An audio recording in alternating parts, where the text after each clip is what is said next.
et bienvenue dans cette nouvelle vidéo. Aujourd'hui, nous allons continuer sur la musique française, puis terminer pour cette époque la fin des années, la fin du symphonisme classique hollywoodien. Bien, pour commencer, parlons d'un compositeur de musique de film, George Van Parijs, pianiste, compositeur d'opérettes moins attaché au réalisme poétique.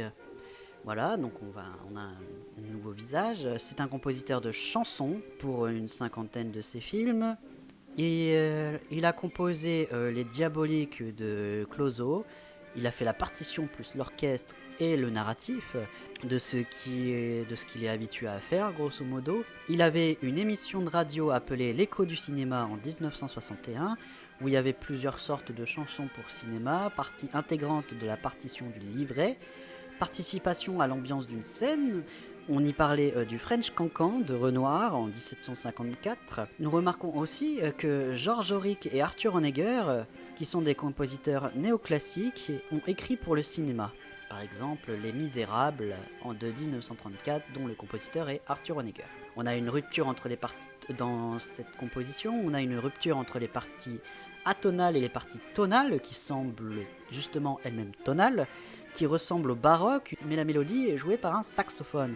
Le saxophone d'ailleurs qui passe bien pour l'enregistrement, et la connotation moins émotionnelle si on utilisait des cordes. Maintenant parlons de Georges Auric, qui faisait partie du groupe des Six dans la musique moderne, le fameux groupe des Six autour de Jean Cocteau, qui a fait pas mal de films comme La Belle et la Bête de 1947, Le Testament d'Orphée, etc.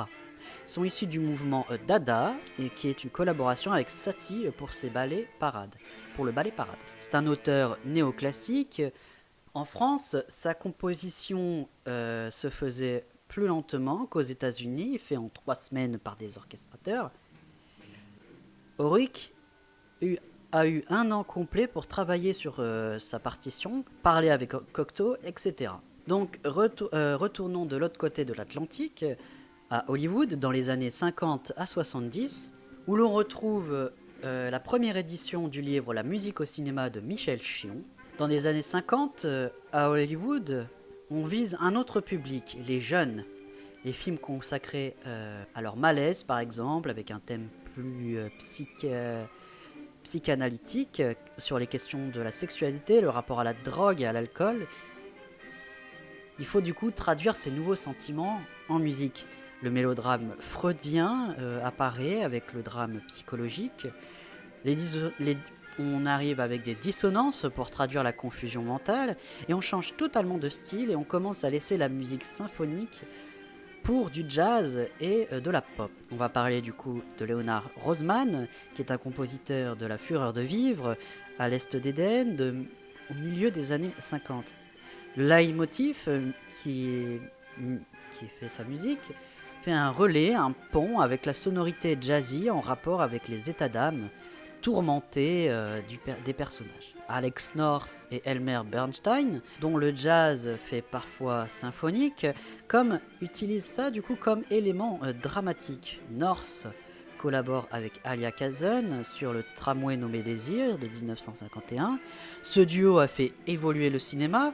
On a une volonté de démarquer du style purement classique du cinéma hollywoodien. La musique de film est une formulation du mental. Les scénarios sont adaptés à la jeunesse de l'époque. La musique reflète l'intériorité plutôt que la situation. On a du coup une musique qui, au lieu de montrer au lieu de souligner ce qui est à l'image, donne plutôt ce qu'il y a à l'intérieur de l'image, tout ce qui n'est pas dit, et on a une oscillation entre des motifs classiques et jazz. Faisons un zoom sur Bernstein, qui est un arrangeur de jazz à l'époque, compositeur pour la radio et arrangeur pour l'orchestre de Glenn Miller. Il a été élève de Copland, formé à l'écriture symphonique. Il écrit le générique de L'homme au bras d'or d'Otto Bregner de 1955, et le personnage de Frankie, joué par Frank Sinatra, qui veut devenir batteur jazz pour s'en sortir de la drogue. Voilà, on a des thèmes qui reviennent pour la jeunesse. C'est à prendre à contre-pied, parce que l'amalgame jazz-drogue bah, il est très vite à faire. Dans ce film, Bernstein prend à contre-pied l'amalgame de jazz et la drogue. La passion de la musique est égale, enfin, c'est un chemin vers la rédemption, comparé à ce qu'on pourrait penser que le jazz mène à la drogue. Bernstein marque le film avec plus de jazz. Son style percussif, syncopé, violent, jubilatoire, enfin, ces qualificatifs sont dits par Berthomieux, et viscéralement jazz. Ils influencent Duke Ellington, entre autres, et va donner comme inspiration pour Whiplash, le film Whiplash. Bien, j'espère que cette vidéo vous aura plu. N'hésitez pas à me le faire savoir avec un pouce en l'air. N'hésitez pas non plus à me poser toutes vos questions en commentaire, j'y répondrai bien évidemment. N'hésitez pas non plus à vous abonner pour supporter la chaîne et ne rien rater. Et sur ce, bonne révision, musicalement vôtre.